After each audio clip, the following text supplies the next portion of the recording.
Barbara, for this introduction, and welcome all to this African Institutional Investor Dialogue. We have with us institutional investors from Africa, and as you know, institutional investors across the world have trillions of dollars to invest, and lots of these investments, especially outside of Africa, are made in the infrastructure sector. It is said that investment in infrastructure allows institutional investors to diversify their portfolio, get long-term returns that are bond-like, like debt, but also allow them to have counter-cyclical revenues because infrastructure is pretty stable and not as linked or correlated with market activity. However, in Africa, institutional investors have been investing in a very limited amounts in infrastructure. If we make a link to a panel that we had this morning, the first one on the survey on project development, I guess it was Sunil from the Mauritius Stock Exchange that said that $350 billion are now being invested as portfolio assets by African institutional investors, and that only 1.5% of that amount is invested in infrastructure, so roughly $4 billion. So this is a very small number. If you look at the gap that exists in financing infrastructure, which runs in the hundreds of billions a year. So clearly, so far, there have been very few investment in African infrastructure, and we would say that Africa infrastructure has not been a sustainable investment class for institutional investors. So there may be many reasons for that. One is that Africa infrastructure is a very fragmented and broad, I would say, asset class. There's no standardization between countries. Things are done differently, and it's a market that is small. So typically, you would need a lot of resources to be able to survey these assets and be comfortable to get them on your balance sheet as an institutional investors, which actually leads to the second issue, which is the capacity and expertise in-house in African institutional investors, which is limited and there's a bit of a trouble understanding these investments and putting them on balance sheet.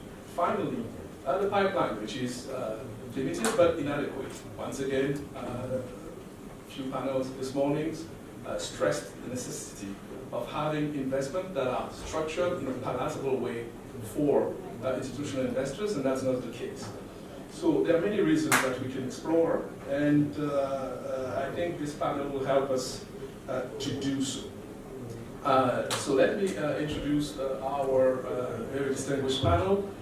We have Uche Orji, who is CEO of the Nigerian Sovereign Investment Authority.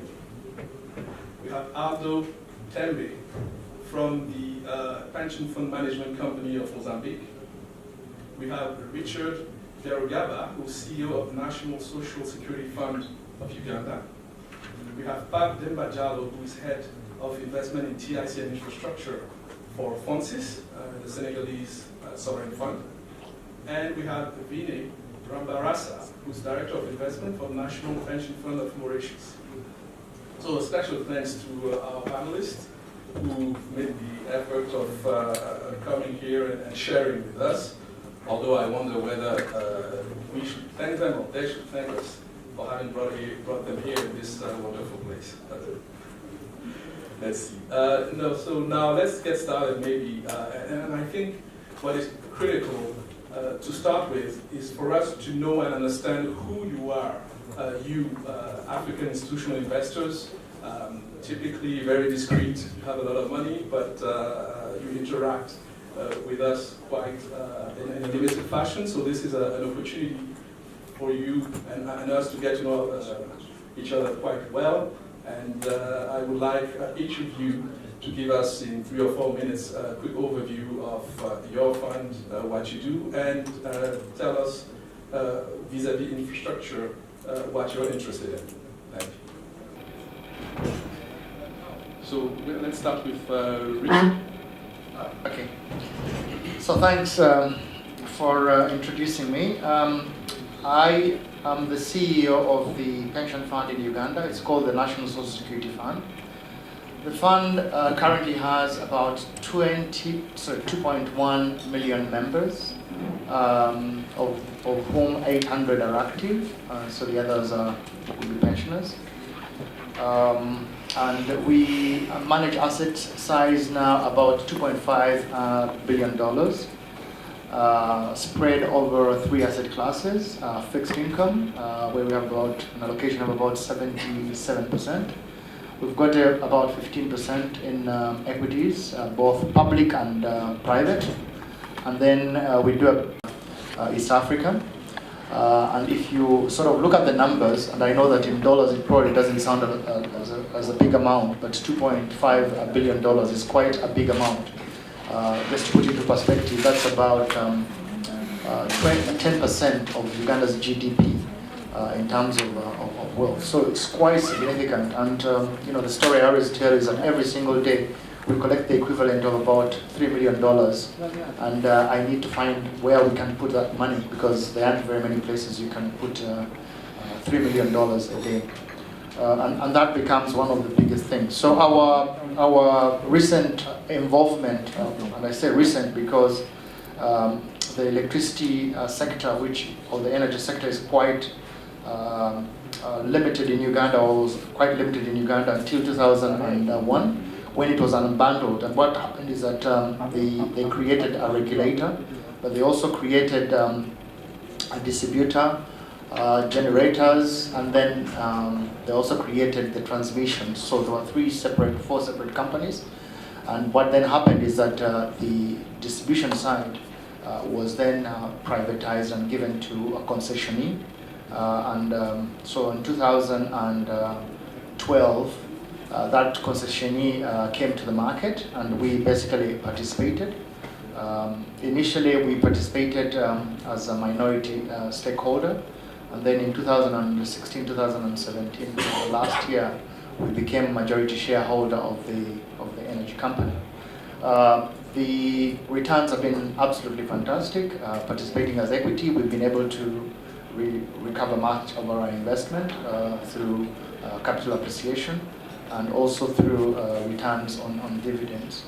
And that has been a very, very good lesson for us, because first of all, I think that's what we're going to be discussing on, but some of the lessons that we learned out of there, basically to be patient, getting somebody, very good people like Actis who've been in the business and have done this elsewhere, partnering with them, and then reducing the risk, bringing in management to run the concessional assets, and being able to deliver a good return for our members. So I think those are some of the lessons I'll be sharing with you once we go into the meat of the detail.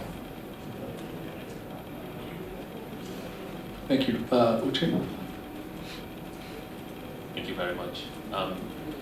So I run the Nigeria Sovereign Investment Authority, and the NSIA as it's called. And the NSIA is established by a law of the federal government of the Federation of Nigeria, and the role is to actually invest excess revenue from crude oil sales into a fund. And by law, we... Thank you very much. So I run the Nigeria Sovereign Investment Authority, and the NSIA as it's called. The NSIA is established by a law of the federal government of the Federation of Nigeria, and the role is to actually invest excess revenue from crude oil sales into a fund. And by law, we have 3 funds that we manage. The first fund is a stabilization fund, and that fund is required to provide stabilization support. The second is a future generations fund, which is invested both in public equities, private equities, secondary interest, primary interest funds, It's a highly diversified portfolio across various instruments in the market. And then the third fund is the Nigeria Infrastructure Fund. The Nigeria Infrastructure Fund actually invests in Nigeria infrastructure projects. And the way we approach that is through three pillars. The first is direct investments. So we make direct investments in a handful of sectors of interest and sectors of focus. And those include power, toll roads, healthcare, agriculture, and more recently we've also looked at things in gas pipeline storage and also industrial real estate. The second approach is co-investment funds, and here we actually have created a couple of co-investment funds with other entities. The first and probably one that is most active is the fund we created with UFF, which is backed by Old Mutual. And that fund we put in $50 million commitment, and Old Mutual put in $50 million commitment, and we're raising 3x that. We've done this in agriculture where we put $25 million. That fund and the UFF put in 25, and we're out there raising 150. That's done so well that we've actually now doubled our commitment to that fund because it's been fully deployed. And so this isn't just being an LP. This is actually creating a co-investment fund that we co-manage with people who bring in not just capital but expertise. The third thing we do is setting up financial institutions that actually help us make infrastructure investable. And to that extent, you've listened to the fantastic CEO of InfraCredit earlier this morning. InfraCredit is an NSI issued entity to help create enhancement of infrastructure. At the same time, another area we've looked at and we're invested in is the Nigeria Mortgage and Financing Company. Here we are the largest shareholder, and we have to incubate that. And then the Development Bank of Nigeria, which we're also the second largest shareholder. So all of these are, in our opinion, entities that are necessary to make infrastructure, no matter how you define it, actually work. We take those on and create some of those institutions, educate them or take that significant equity share. Stepping away from that, we've also, at the moment, held a handful of funds. We're invested in about 22 different private equity funds, of which, at the moment, 2 are clearly in infrastructure, and we're looking for more. The first thing that strikes you is just the fact that as an asset class, infrastructure in Nigeria, and perhaps I can speak broadly in Sub-Saharan Africa, is actually in a very challenging area for investors. So there are not many funds to invest. Ideally, we would like to just be an LP in other funds, but we've also found out that we have to go on and try and seed these funds and create them. The biggest challenge we've faced is actually, and again, by our law, we're required to create expertise in-house, expertise in actually projects, assessing projects and developing projects. It's been quite difficult creating that. Most things we have seen, and many of you go to Nigeria, that are investable assets that you can find. People talk about brownfield, but some of them are so brown it sounds like they're all greenfield. So you actually find yourself taking a lot of greenfield risk. That bit is challenging, and it's something that we've looked at many ways to try and defray that risk. But so far, it's been quite interesting. Last year has been an interesting year. We set a benchmark of about 5-6% return for infrastructure in dollars. What we did that last year. In total, we managed now $2.6 billion, of which 2.15 is direct contribution by the government, and 450 is third-party assets that we manage on behalf of the agencies of government. If you add on to the returns that we've made over the last 3 or 4 years, we're over $3 billion now in terms of assets under management. I'll probably stop here and let others speak to what they do, but ours is actually defined by legislation, and that legislation forces us to create an asset class which is specific to infrastructure in Nigeria. And that holds about 40% of our AUM actually at the moment is in infrastructure. And one last thing I'll mention, I picked this up in the press. The government recently created a new fund for us called the Presidential Infrastructure Development Fund, or what we call the Nigeria Infrastructure Fund 2. Again, that will be aggressively funded over the next 6 to 12 months. The idea is we're going to have about $1.5 billion and transfer of some assets that will be, if it's executed as the way it's looking, to be about $7 billion, and I think that gives the position something really big effect. So all in all, we play roles across direct investments, co-investments, and the development of infrastructure. Thank you, Chair Aldo. Good afternoon. My name is Aldo Tembe. I'm the CEO of Mozambique Previdente. We are pension funds management company. Although we have government in our shareholder structure, we are a private-owned company. We are now managing 5 pension funds, private companies. The company has been created for about 5 years now. Actually, these are 5-year corporations. And in terms of assets under management, we are still very low for the numbers speaking here. We are reaching now around $200 million. But we are negotiating not only with the funds, but as well with the government in terms of asset transfer, mainly properties that want to be transferred to us fund, and if it goes accordingly as well, we'll be increasing to high numbers, almost 600 or so million dollars. For us, we have very rigid regulation in terms of where can we invest. There is no infrastructure is not part of an asset class for us, basically. Government, when we made the legislation for private pension fund, because we still have our national social security scheme, which is not clear how is the investment strategy or policy. For us, we can invest 100% in terms of government debt. We can invest more in property funds and bonds and other debts. Our assets are mainly invested in fixed term, as well in private bonds and government bonds. We are now looking at the new projects, because in country, most of the infrastructure projects the government does are made via concessional loans. We have the Chinese, we have the Indian government, and so far. And these are mainly roads. We have the experience of a toll project, the truck, which this goes from Mozambique to South Africa, which was invested by South African funds as well, and is highly profitable.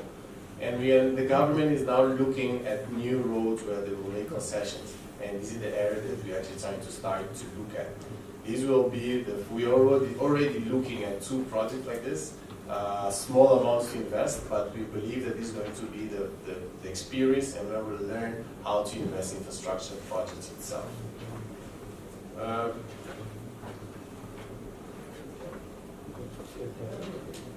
Thank you, Aldo. Vina? I'm Vinay Rambalasa from the National Pension Fund of Mauritius. The fund was created in 1978 by law, and the participants are employees of the private sector only. And the fund is also mandated to manage other funds, like we have some savings fund, which caters for payment or lump sum upon retirement for all employees, be it government employees and private sector employees. And later in 2008, another fund was created to finance, in case the people in private sector, they lose their job, so they are paid from one of the funds that they contribute 1% of their monthly salary. The total assets under management for MPF is $4 billion USD. About 50% is in the local treasury bond, 15% in local equities, about 8% we have in local corporate bonds. We have about 3 to 4% in unlisted Mauritian companies, and the remaining about 18 to 20% is in foreign equities, which is in private equity, which is in equity listed in foreign market, foreign stock exchange. We have alternatives and also some property. We have a target return of inflation plus 4, which is determined by the actuary after a study of every 3 years. So we have that target, we have to beat that target every year. And it's a very challenging job, because when the yield is low, it's difficult to achieve such a return. So far, we have been investing in the infrastructure, local infrastructure projects. Since the fund was created in 1978, it has also always been investing in infrastructure, like the creation of Mauritius Housing Company to finance that company so that they can give loan to people to buy land and construct houses. Then we had the setup of Mauritius Telecom, where for telecom infrastructure where MPF become a shareholder.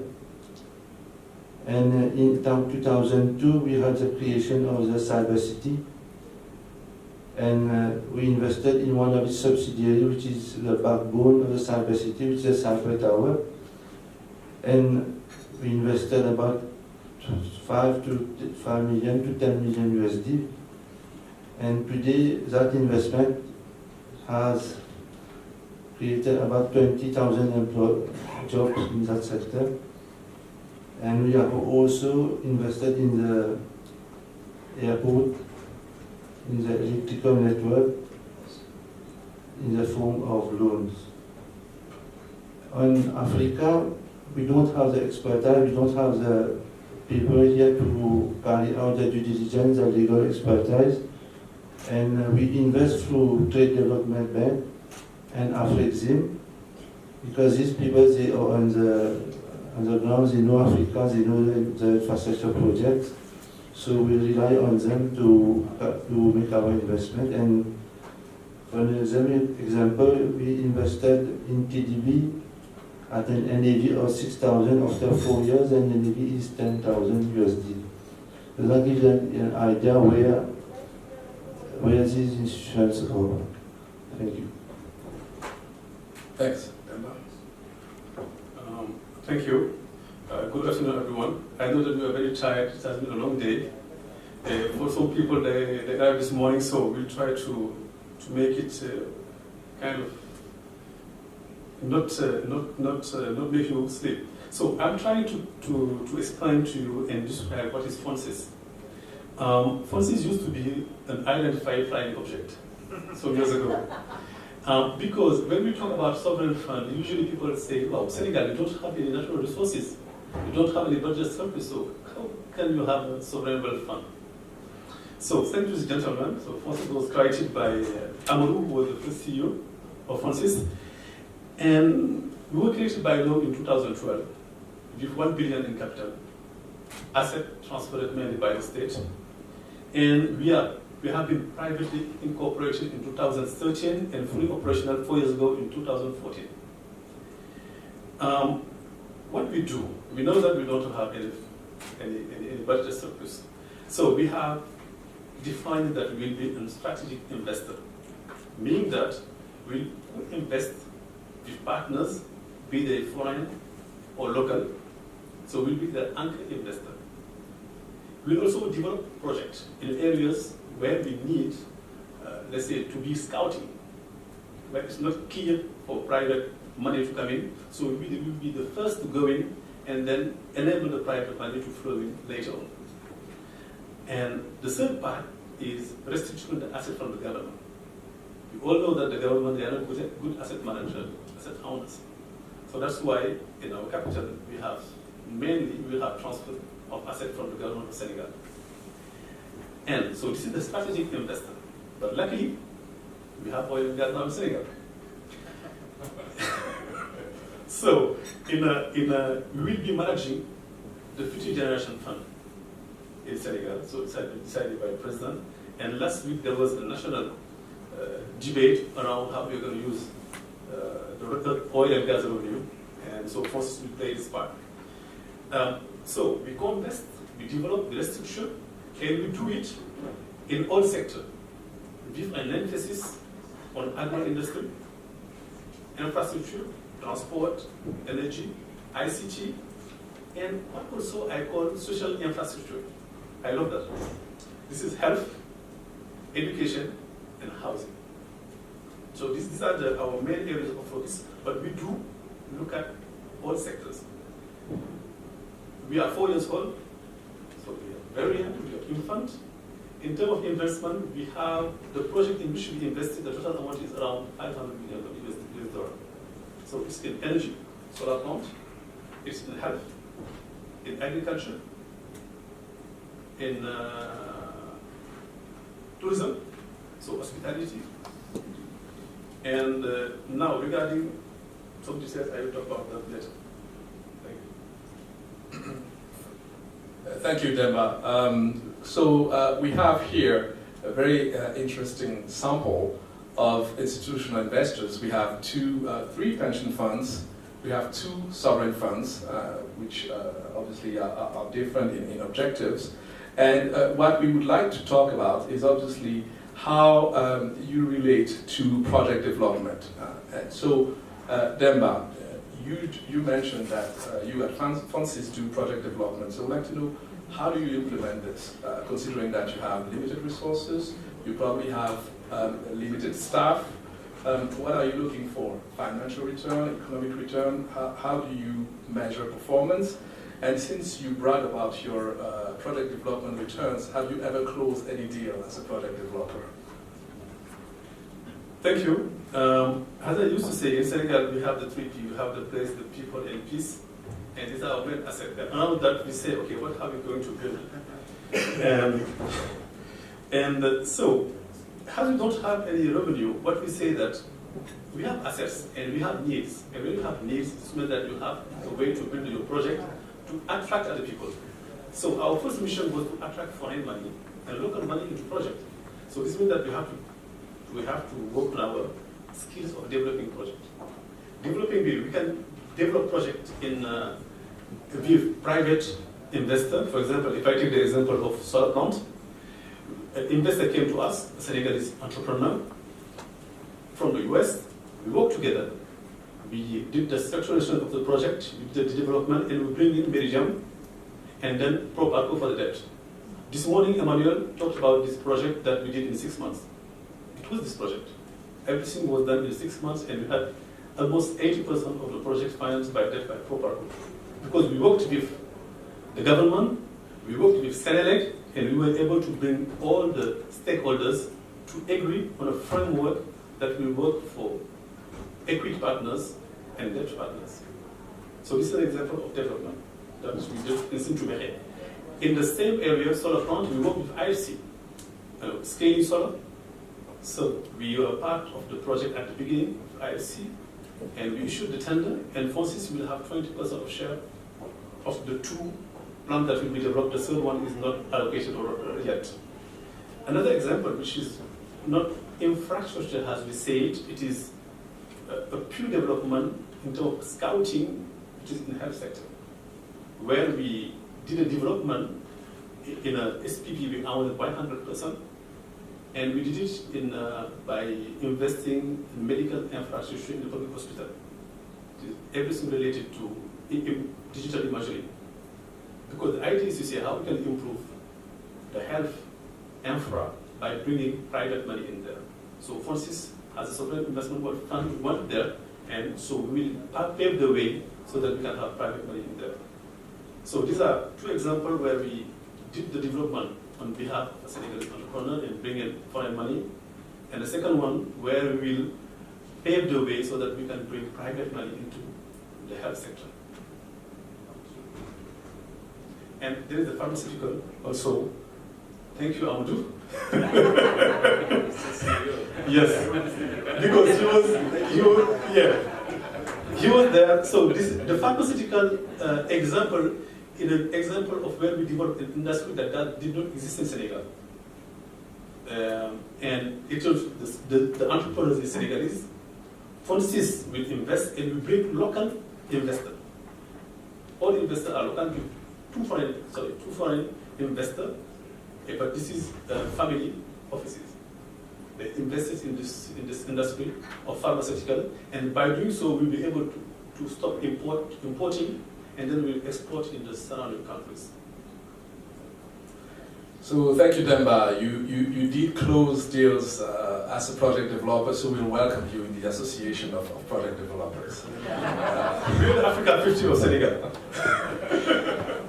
Now, Richard, thinking about your pension fund in Uganda and the work you do in project development, could you tell us a little bit about the PPP initiatives that you help actually implement? Obviously, there was Bujagali before, which is a resounding success, being the only hydropower plant project financed in Africa. And right now, you are participating in the development of roads and highways in Uganda. Can Can you talk about it? Yeah, briefly. Unfortunately, the roads project is all a work in progress. So a lot of the work that we're doing is involving the major highway between the city of Kampala and Jinja, which is our main connection to the port of Mombasa for purpose of transportation of imports and exports. So what has been happening is that we've come up with a structure basically which is got a little bit of equity and a little bit of debt. And what we're doing is that trying to see how we can be able to participate in that by obviously coming up with good partners, Africa Development Bank and a couple of the multilaterals like the World Bank and IFC being involved as well. We've reached a stage now where we've been able to compensate some of the compensation of the land, largely to do with the government, because that's their contribution to the transaction.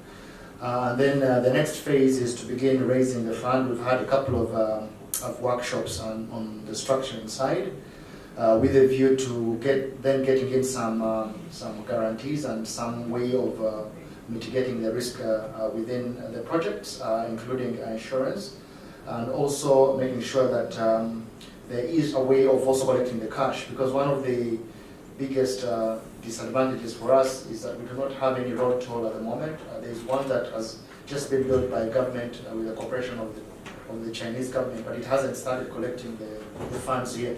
So we need a structure where we'll be able to collect the money through a road toll and making sure that they're able to pay up the investment within the transaction.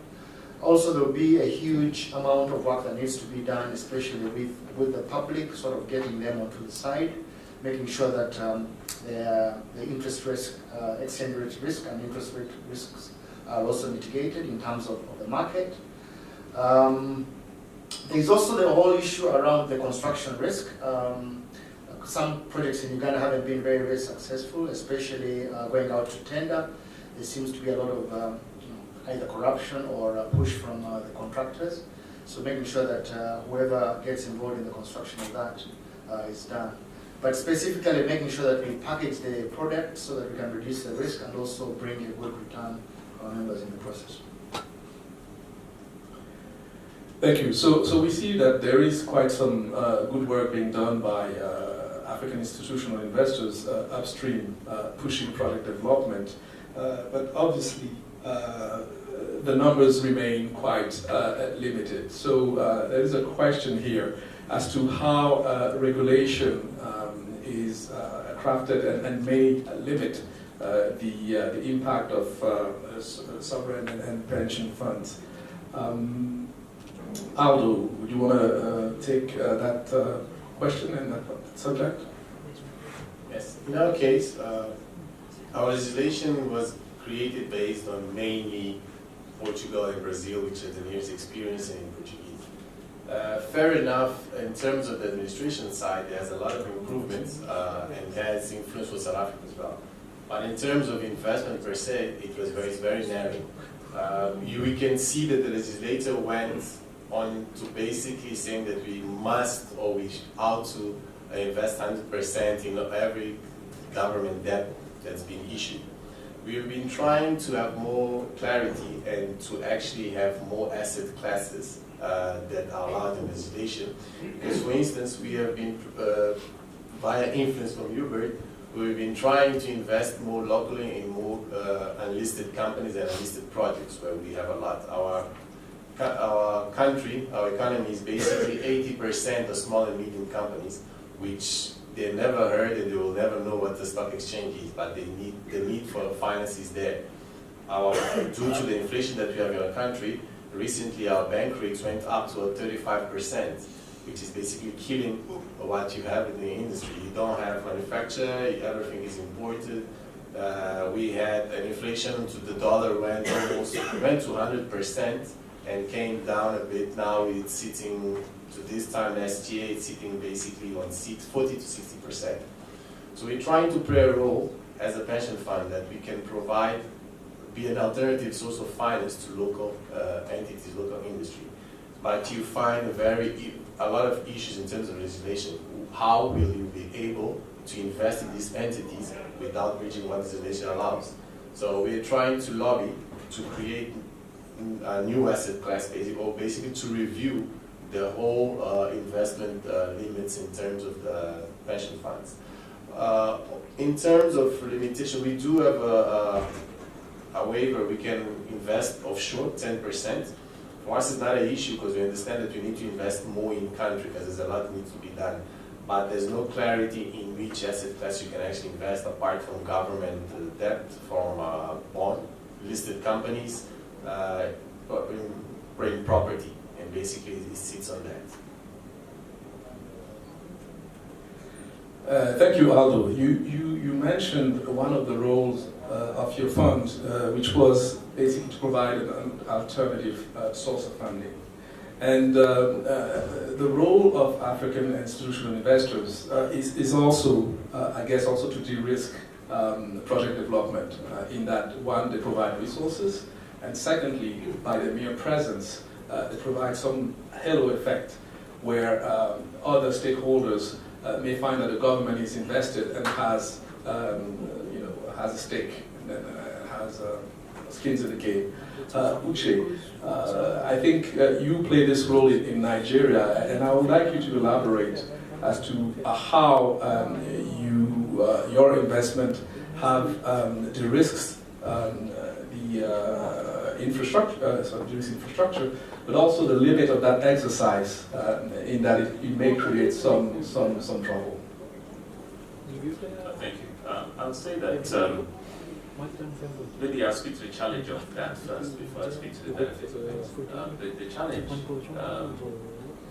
that I have noticed is the challenge that if we do not invest in a project, people instantly assume that that project may not be a good project to invest in. And that's not always true. So we've gone out to be very public about the limitations we face. The first limitation is we're very public about our sector allocation. We're very public about the caps to all of those sectors. So we do not invest more than 35% of the infrastructure fund in one sector, and we do not have more than 25% in one project. So it's very easy for us to say, look, we reach a sector cap, but it's a good project to go ahead and invest in it. So because we've been in a few projects and we've been able to have conversations with government when there's difficulty, people almost always want to have the NSIA get dragged into any project that they invest in. And I think that is the biggest challenge that we face.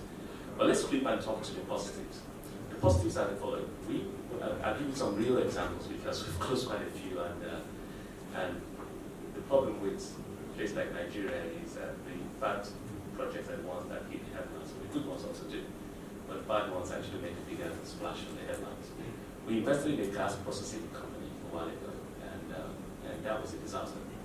It's a disaster because we went through a period where, and it wasn't just the SIA, it was the MASEC, it was ASMA, it was IDB, it was Capital Group, everybody was in it. And all kinds of problems, luckily for us, we structured in a manner that we went to this new secured notes as opposed to equity. We went through a period of foreign exchange difficulty, couldn't pay for the gas. The company could not pay its debt and had all kinds of restructuring.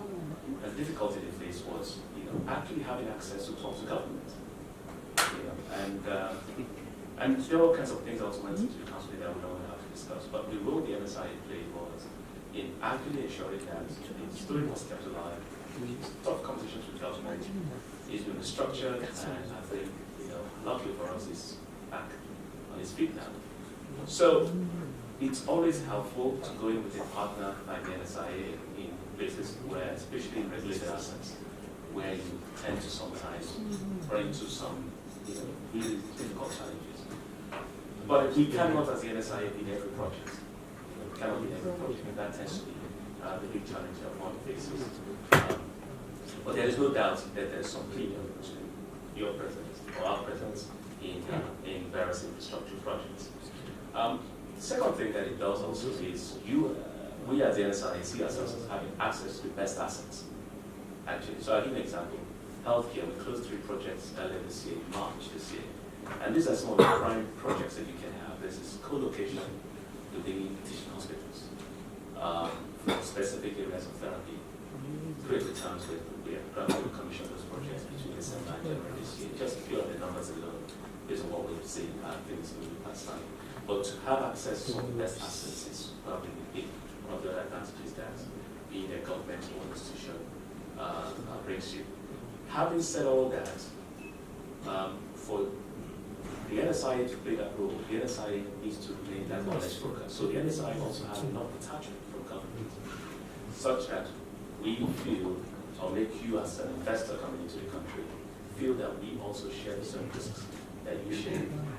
And that's a very delicate balance. It's a delicate balance. And that can only be done if you have the right freedom of governance.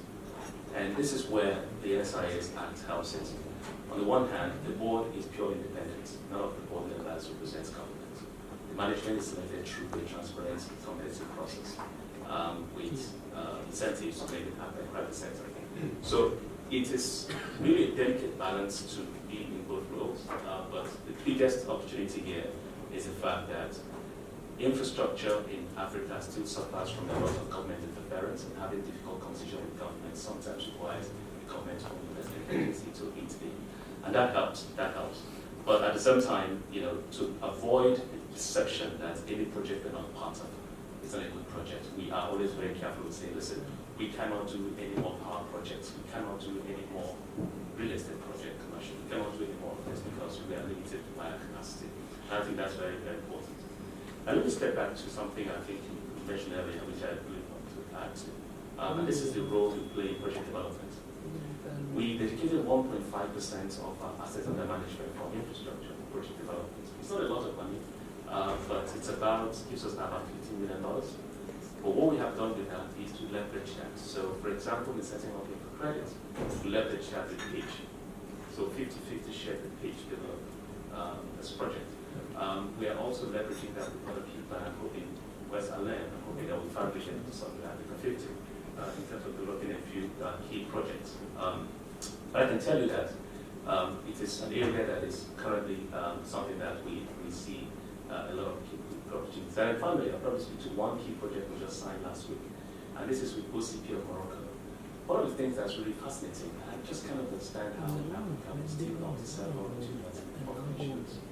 And just with a little bit of value addition, we can actually have a significant amount of value within Africa. OCP is the biggest buyer of ammonia in the world. OCP buys from Western Canada. Nigeria has more natural gas than it does want to do. We fled 2.2 billion standards for the rate of natural gas every day. So let's have a conversation. Let's have a conversation about the ammonia in Nigeria selling to Morocco. This whole long pipeline, you guess will be the venture for God knows how long that's going to take. So we put money together. Facilities report together, we're going to put development together. And OCP is bringing technology together. Now, this is what I think is going to be fascinating about intra-Africa trade. Is actually sitting there and asking ourselves what are areas of competitive advantage and being able to work together to develop those together. The NSIA is uniquely positioned to make that happen. It's uniquely positioned to go to the government and say, listen, you have 80 hectares of land within an existing petrochemical, nobody uses it. How about we take some of the utilities, we take some of the storage, some of the pipes, and then let's have a conversation about the price of gas. By the way, it's being flared as we speak.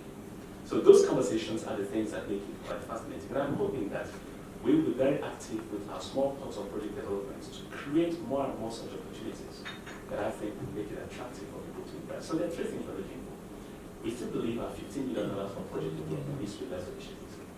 And I think projects like the one I just described will make a lot of money because the buyer, conversation we're having is such that we can, have stay locked in. We are looking at making sure that nobody in this room does a deal. We have check with us, just call us and say, listen, we're doing this. We may not invest with you, but at least we'll be able to help you make sure that you have a good experience in Nigeria. But the third thing, and probably the most important thing we're looking for, for some of these transactions we create, especially for capital. Should I to say when infra creates looking for capital? Because these things will work. We don't have enough right now with resources. We can't drive all of this into ourselves.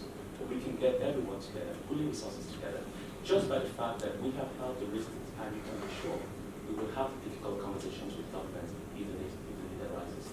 These are the things I think we can able to make as Thank you, Jay. Very, very interesting.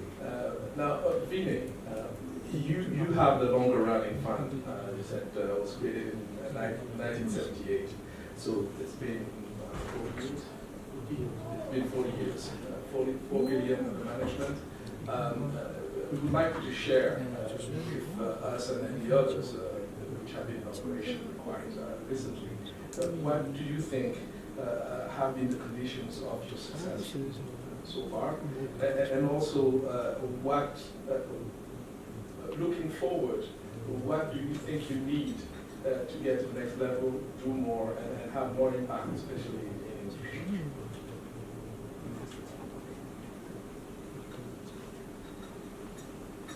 So, reply for the first one. The success is mainly because of the economic situation. At a point in time, the yield was about 10, 12, 13% during the 80s, 90s. And we had our, and then we stopped to diversify from treasury bill to local stock exchange. The diversification, that was the main reason why we had a success.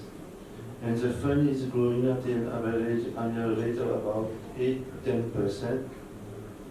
Over the last 15 years, the fund has doubled from 40 billion to 45 to 110, 18 billion, so almost triple over the last 15 years. Caused mainly by diversification. On the infrastructure side, as if we go on the local part, almost all our infrastructure are being spent by the government in the capital budget. For example, we don't have any toll road in Mauritius. All roads are being spent by the government of Mauritius, but they recover it under the price of petrol. And every liter of petrol that we spend, we contribute about 1 rupee to 120 rupees, 1.20 to the road fund. So if we are buying, I don't know how many million of liters, so we are paying indirectly to the road fund. And other types of infrastructure that we are having now is building of a light railway. And this is being financed by, unfortunately, by India. And when it's financed by India, so they give the loan, and they also give the material and the logistic and even the resource, human resource also. So we can't participate in it because we will need to have a target return of inflation plus 4, and our return won't be commensurate with we can't match the return that the Indian line of credit is offering. And that's the main challenge we face every time when the infrastructure project that is at the airport. The Chinese finance it and we can't match it because they're giving lower rate, they're giving people, resources, everything, and we will have to always on commercial terms. So for us, we see that in the future we won't have any infrastructure to finance. This is a major challenge that we face on infrastructure projects. Thank you. Hopefully China won't finance all the infrastructure needed here. Otherwise, everybody will be out of business. Not only China, because we have a target return. We are accountable to the contributors. And we have a committee, we have everyone there accountable. We need to give returns. And if we can't give the returns, then we are accountable. Thank you very much.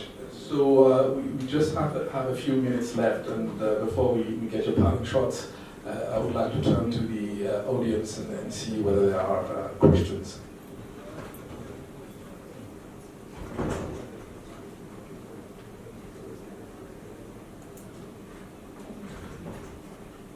Questions, anyone? No? Okay, I'll do it. I guess. Is there a mic?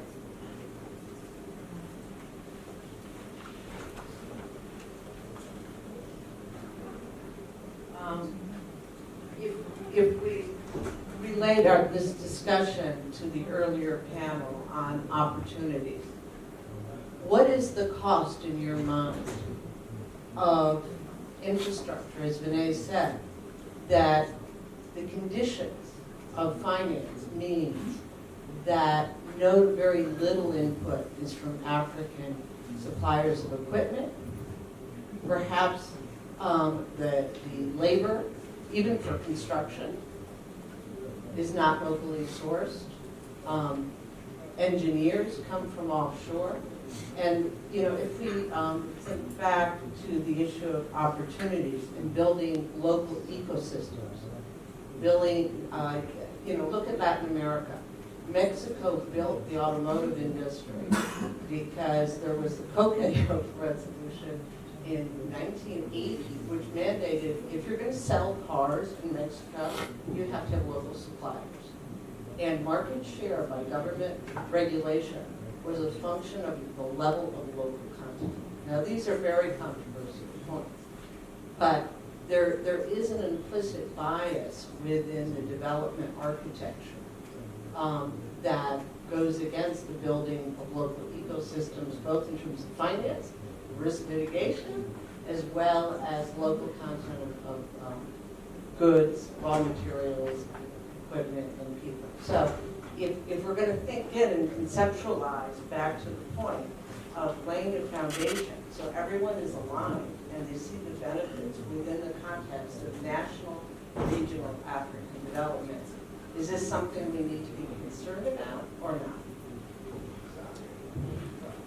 I was actually going to sort of give examples of what's happening back home. I mean, obviously, we aren't involved in the two largest dam projects currently ongoing because it was financed, as you say, by the Chinese, and therefore, we didn't use any local resources. But what does eventually happen? I mean, this is both projects are about $2 billion, so almost the size of our fund.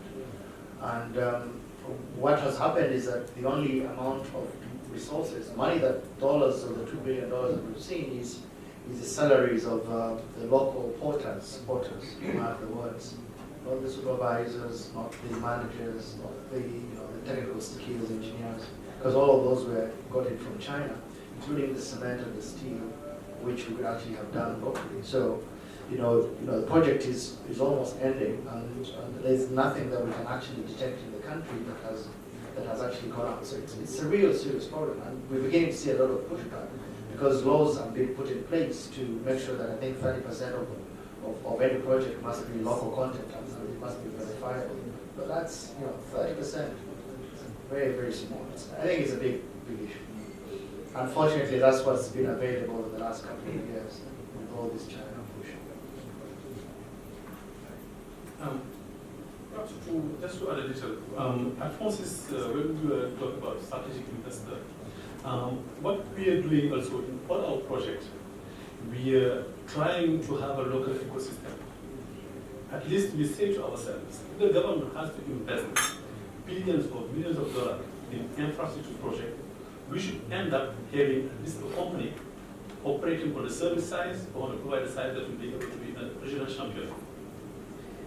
For example, if you take the highway, you say, if you build the highway, then we should have in Senegal, a Senegalese company which can operate highway, and hopefully we can go in other countries to do so. And so this is the way we look at it. For example, in the health sector, we know that we don't have enough architects who knows how to design hospitals. So what we are doing is that in our project, we have foreign architects, but we make them work with local architects. So that at the end of building 4 or 5 hospitals right now that the government is doing, we really have Senegalese architects with the experience and the ability to design hospitals. So this is something that we are doing in the way we are developing and we are running our project. Thank you. Actually, just a quick comment. It's interesting that the African institutional investor actually has a role to play being involved in how the project is financed. If institutional investors get more involved in these, they can, one, negotiate, I would say, better outcomes for locals. They can also steer, decide, or select basically projects based on the way they view things. And it also helps in that they become this bridge between the government, which procures the project and has agendas that are quite specific, and pure play private sector, I would say typically foreign stakeholders. And being in the middle, able to understand where the government stands and what the government needs, but also put limits in what they can ask. And do the same on the other side, being this honest broker that which is mentioned, is hugely important in bringing in the end what will be local content and changing the framework within which these infrastructure are developed.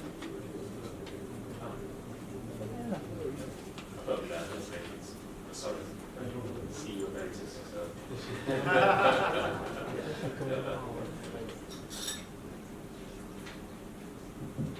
Just a quick comment. I think one of the other important roles also that the sovereign funds and the strategic investment funds can play is maybe to be the buyer of assets developed by probably developers. You know, I'm not sure if your mandate allows you to be a secondary buyer, because that would help also developers be more encouraged to go in at the early stage because they know there is somebody to take them out. Uche and Denmark. Sure. To your point, I think it's a missed opportunity. It's a huge opportunity cost, in my opinion, if we do not insist on local content. The challenge, however, is we need to try and balance getting something done right now and the delay in having local content participation. And we have a program, because when we negotiated the first toll road project, not many people have negotiated a contract before. There's probably one person who understands how to negotiate, and that person happens with the regulator.